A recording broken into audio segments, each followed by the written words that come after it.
Hi, everyone. Good morning. We are at the session Designing for Justice, Students' Perceptions of a Course Syllabus Designed to Foreground Open Educational Practices. I'm here to remind you that the Code of Conduct for the conference is in effect for this session, and that our presenters will be introducing themselves now that we have the recording underway. Good morning. Good morning. Good morning and welcome to our session. My name is Lindsey Gwozdz. I use she, her pronouns. I'm delighted to be here with my colleagues Pakkal and Rajiv Jhangiani. Our colleague Anita, who is a doctoral student at Brock, where Oya and Rajiv are, was not able to make it, but we wanted to acknowledge her. We also wanted to acknowledge everyone who attended our session last year in Edmonton at OE Global. We had kind of a precursor. We were really just kind of feeling out this study, and you all helped us shape it. So we're excited to be here today to share some results. Okay. This is just a lovely photo of us. Okay, so I'm gonna just kind of do this so I can look at the screen. So we, for this study, we did some mock syllabi that we had students interact with. So I just wanted to kind of, I'm gonna give a little bit of background and context to our study. Rajiv will talk about kind of the study design, and then Oya will dive into the exciting results. So a big piece of this was the syllabus, and I think we all know kind of traditionally the syllabus in higher education has been used as a communication tool between faculty and student, also serves as a contract. It spells out course learning outcomes, attendance, course policies, and expectations. But I think excitingly, we're seeing more and more the syllabus being used not only as that communication tool to spell out those things, but also to connect our students to more support and wraparound services, supporting them as whole individuals, assisting with things like basic needs, academic and mental health support, and career and academic advising. And we know that an inclusive syllabus can greatly benefit all students, but particularly our students with marginalized identities. And something that we looked at in this study was belonging, which we talk a lot about here in the open education community. And so belonging represents an individual's perception of acceptance, inclusion, and connection within a community or environment. And particularly in higher education, belonging can be linked to a wide range of positive academic and well-being outcomes. And kind of tying it into open education in our community, students' sense of belonging behaviors can be shaped by a lot of things, and one of those is their financial circumstances. And there's a study that also affirms this, showing that when students can't afford their textbooks or homework systems, they feel a heightened sense of alienation from both their classroom peers and faculty, so kind of the antithesis of belonging. And just thinking about, like, a lot of us in the room, our connection to open education and the syllabus is, we all work to kind of provide our students with open educational resources, removing those barriers. And I know, like, as a librarian, I don't have a course syllabus per se, but I work with my faculty members to make sure that they include these things. And something else we looked at are the inequities in access. So we know, obviously, all of us in this room know that different student groups experience varying levels of inequities in relation to their learning materials. I like to point out the studies by Jenkins et al. Latinx students are 3 times more likely than their white peers to fail a class due to not being able to afford the textbook. And first-generation students are twice as likely to fail a course than their non-first generation peers for the same reason. Also, this doesn't get talked about much, but I wanted to put it up here because it kind of surprised me. Our transfer students are also experiencing these inequities. They're 53% more likely than their non-transfer students to avoid buying their textbooks due to price. And we all know, I didn't put that study up here, but we all know that when students can't afford their materials, they fail the course, they drop the course, and they perform poorly at much higher rates. But what do students think about faculty who are using open educational resources or open educational practices? They perceive them as more caring and encouraging. Learning material selection can both impact instructor perceptions and one's likelihood of registering for a course, which is going to play a big role in kind of the next piece of this presentation. So I'm going to invite Rajiv up here to, oh, no, I'm not. I'm going to tell you about Lambert's framework. Sorry. So we use Lambert's framework to kind of frame this study. And I know a lot of us in the room might be familiar with this framework, but I think a lot of us aren't. So I just want to really quickly go through it. Sarah Lambert built this framework off of Freddie Kaiser. Sorry, I'm going to mess this up. Say it again. Yes. Fraser, Ketty, and Young. Sorry, I'm getting all jumbled. I did not sleep last night. I have a little baby at home. So the three frames are redistributive justice, recognitive justice, and representational justice. So redistributive justice is, making sure we're allocating materials to those who, by their own circumstance, might not have access to those materials. And in this community, oftentimes we talk about, making sure that students who aren't able to afford their textbooks can get access to those textbooks through OER. Recognitive justice is recognition and respect for cultural and gender difference. So we know that a free textbook isn't good enough. It has to have representation, sociocultural diversity in the open curriculum and representation. Representational justice is the equitable representation and political voice. And so that means having not an instructor take an open educational resource and maybe, through their own lens, they think they make it more diverse and welcoming to their students, but actually inviting the students into that conversation to allow them to speak on their own behalf, to include their own lived experiences. I think that is the end of my piece. So thank you. Thanks, Lindsey. And thanks for being here, everyone.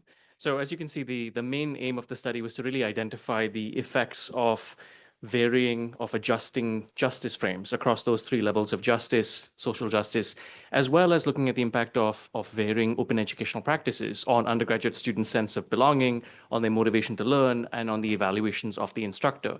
In psychology, we would call this more of a thin slices approach to understanding behavior, because you're not actually enrolling in the course, you're not actually meeting this instructor. It's more of a thin glimpse at a syllabus for a hypothetical course taught by a hypothetical instructor. But you can extrapolate from there about how powerful the actual intervention would be.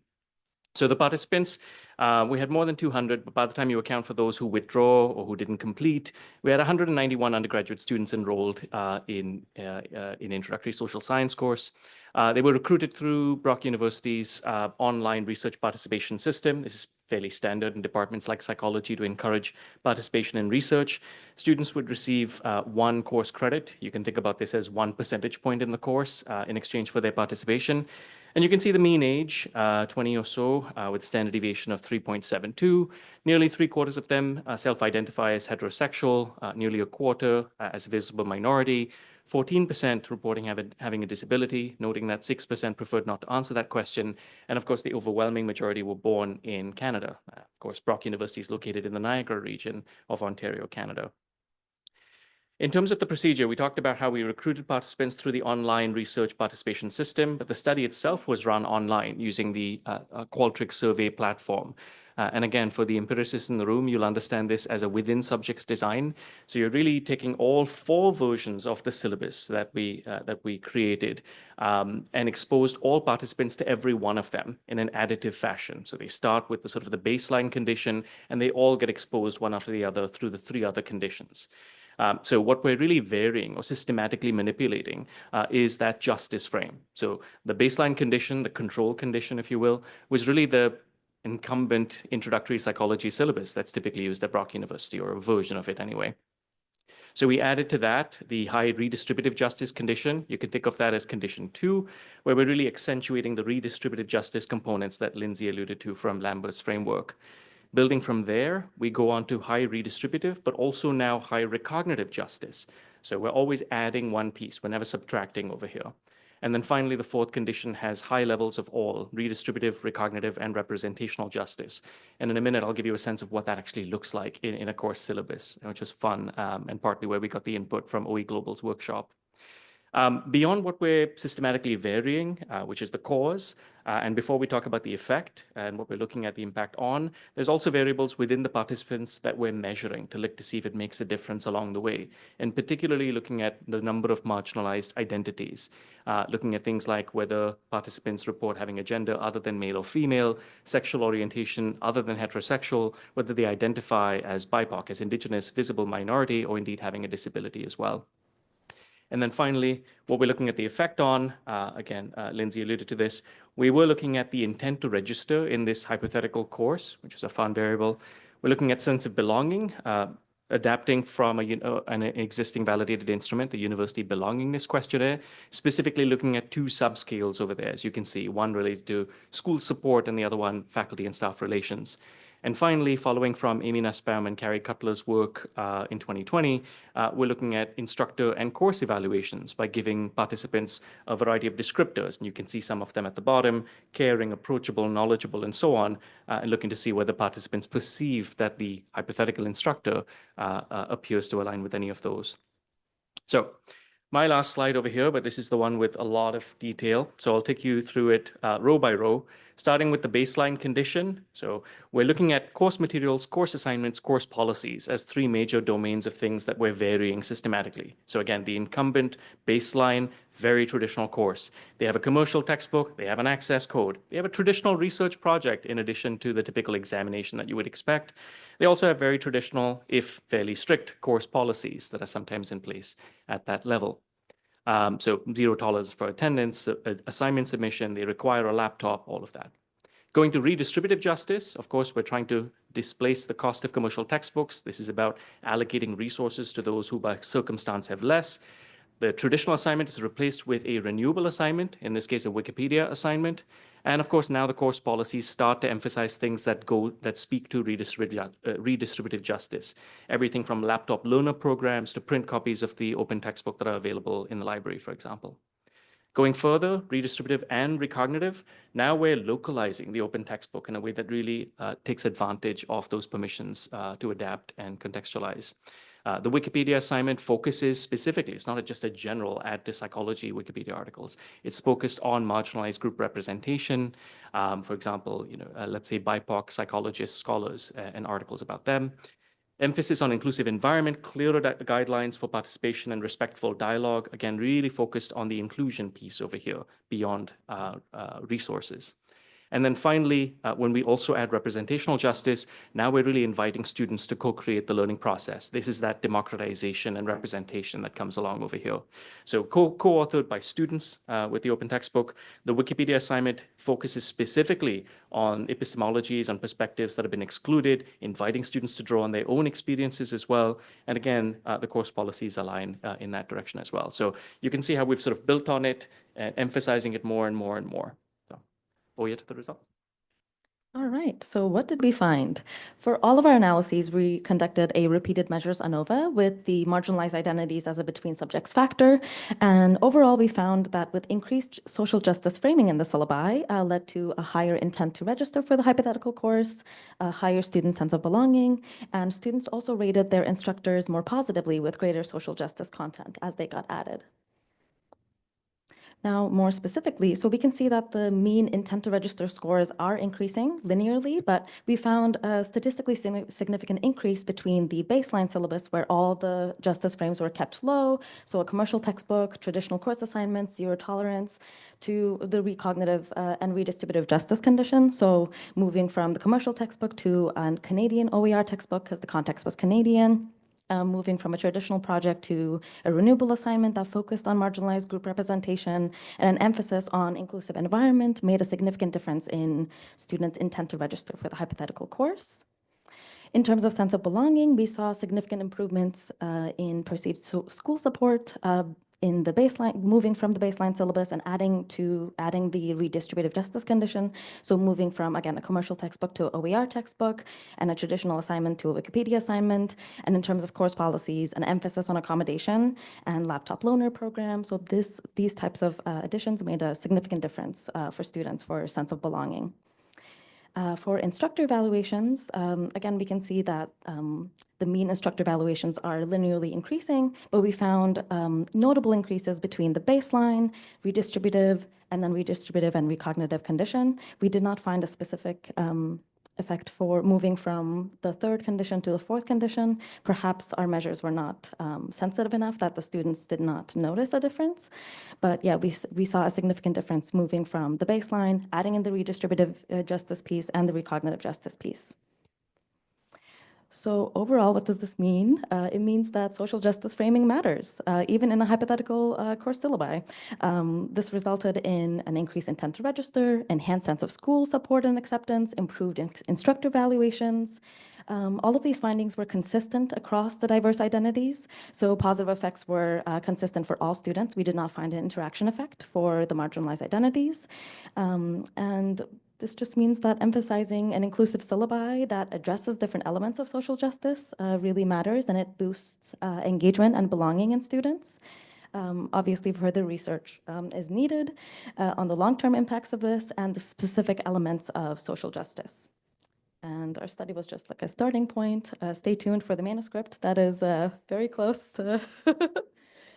And yeah, ready for questions.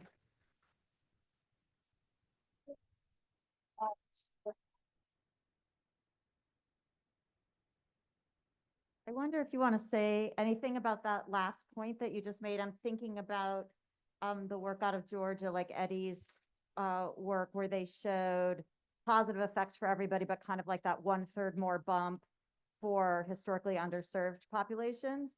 I'm really intrigued. So do you guys, especially psychologists amongst you, have any sense of why you didn't see a bump there? I think the most important bump is the one you showed, that it's really good for everybody, but I might have expected even more good for some. Thanks, Robin. So yeah, I mean, just to even back up over here, one of the things we do in our work is we adopt open science practices. So we actually pre-registered our hypotheses at the get-go on the open science framework, for those who know what that is all about. And we were anticipating that there would be an interaction over there. I think one of the challenges in the context that is Brock University is we did not have, you have to look at the baseline, the base rates of how many marginalized identities you have in the room. And so we suspect it would be useful to replicate this study in a different institutional context, whether it's, it could be a historically yeah, absolutely. Historically Black college or university or other contexts. So I'd be curious to see, once we have the numbers high enough that we have the sensitivity to detect such an interaction, that would be important to look at.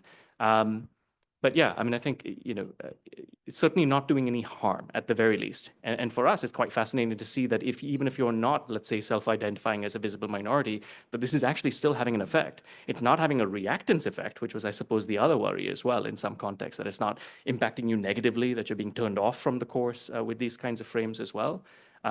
Yeah, so I think it's a great question. It's, I think, an empirical follow-up, and we'd really invite collaboration in different contexts to explore that further. But yeah, to your point, the work out of Georgia, one of the things I love about it is it shows just with OER itself, right, the benefits of adopting OER itself disproportionately accrue in favor of the same groups that are disproportionately suffering at the hands of high textbook costs. So this is in line with that, but I think we need to explore the interaction more. We have 2 online questions, so I'll ask the first of that. So the first one is, on these last 2 rows, the yellow and green, are there any technology requirements or programs for the last 2 rows? Because you had laptop required in the first one, and then laptop loaner program for the second. Yeah, Jhangiani? Yeah, we don't subtract anything. So the laptop loaner program, like, it's cumulative. So it would right. still be in the redistributive Okay, cognitive thank you. representational condition. Thank you so much for this. It's super interesting. And I don't mean this as a criticism, truly. I'm curious. One of the hats I wear is as an advisor. And my advisees don't get to see syllabi when they're making ahead of time, right? When they're making registration decisions. They look at course description, who the professor is, frankly, when it's offered, and what it counts for. So I just wondered if you could kind of talk about that a little bit. Yeah, no, I mean, You Yeah, you're making me put on my administrative hat over here for a second. I mean, there's huge variations between institutions in terms of access to syllabi. In some places, it's guarded as though it's intellectual property of individual faculty. In other places, it's openly shared, where not just students, but even, you know, adjunct instructors and others can access previous syllabi. So that varies. I appreciate that. But for me, I think one of the connections over here is, you know, yes, if you see it early, of course, it makes a huge difference. But even if we simply say, look, you're going to, at the very least, you're going to see it the first week of the semester, maybe the first class on the learning management system or whatever it is. We already know from the data, not just from Florida, but from British Columbia, from Ontario, the proportion of students who choose courses, who drop courses, who withdraw from courses on the basis of just the high textbook costs alone. So I would expect that you would still see an effect. I mean, of course, it makes it even easier if you think about course marking. The more information that's available to students earlier at the point of registration, they can make those decisions. But all things being equal, right? If you have a zero textbook cost course that emphasizes justice frames and one that doesn't, whether you learn about it the first week of the semester or at the point of registration, I think our work is trying to suggest that even the signal that you can send in a syllabus is perceptible to students, is actually going to translate into some behavioral intention over here. So you're certainly not doing any harm. But yeah, I appreciate your question. It's a really complicated operationalization of the question of access to syllabi in different institutions, I think. So another question online. Do you have any data about students' language status, multilingual versus monolingual, for example? Would be interesting to have a study that would include availability of the course materials in multiple language.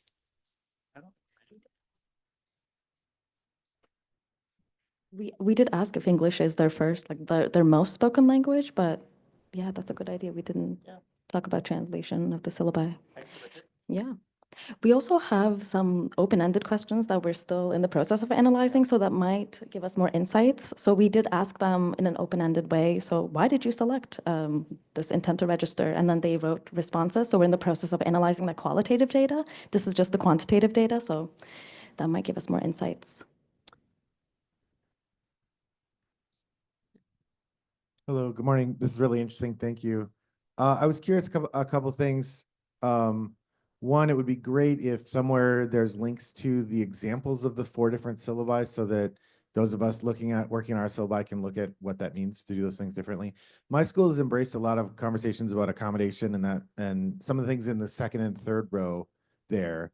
And as a result, there's sort of boilerplate for all syllabi that's external, like in Canvas, there's a link to college resources. And I was curious if having that outside of the syllabus document, which we tend to toward a kind of decentralized syllabus anyway, if that harms the value of making these things known, or if it's better to have like a 15-page syllabus because you've got all these paragraphs about different resources that are available.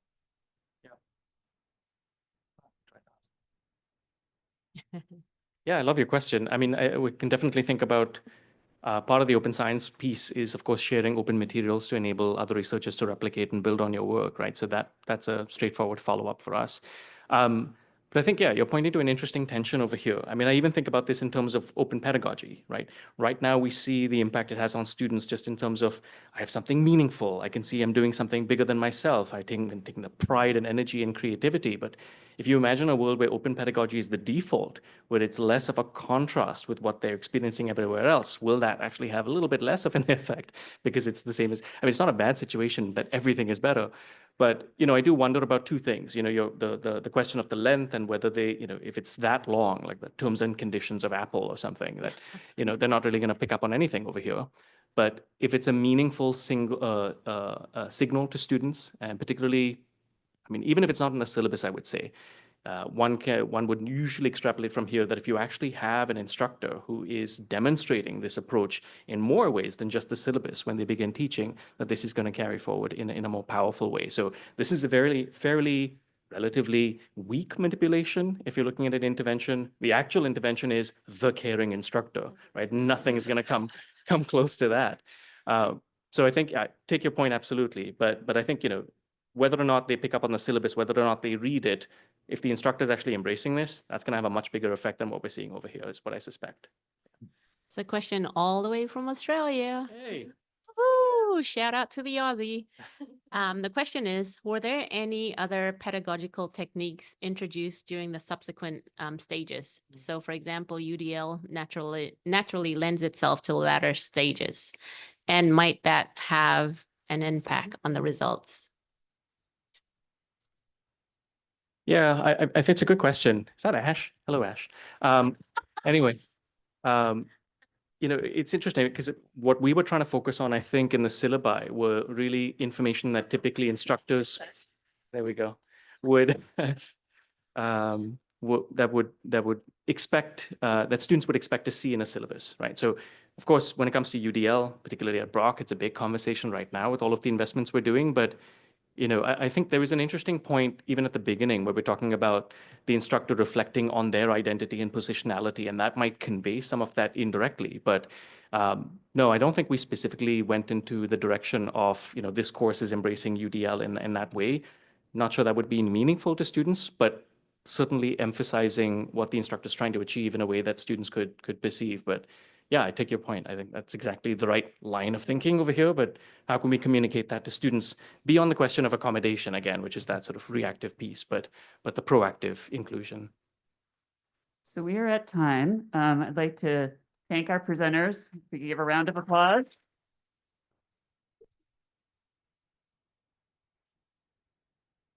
And I can't say this for sure, but as the last session of this block, there may be an opportunity to come up and continue to ask some questions and have some dialogue. And we do have a break right after this. So enjoy.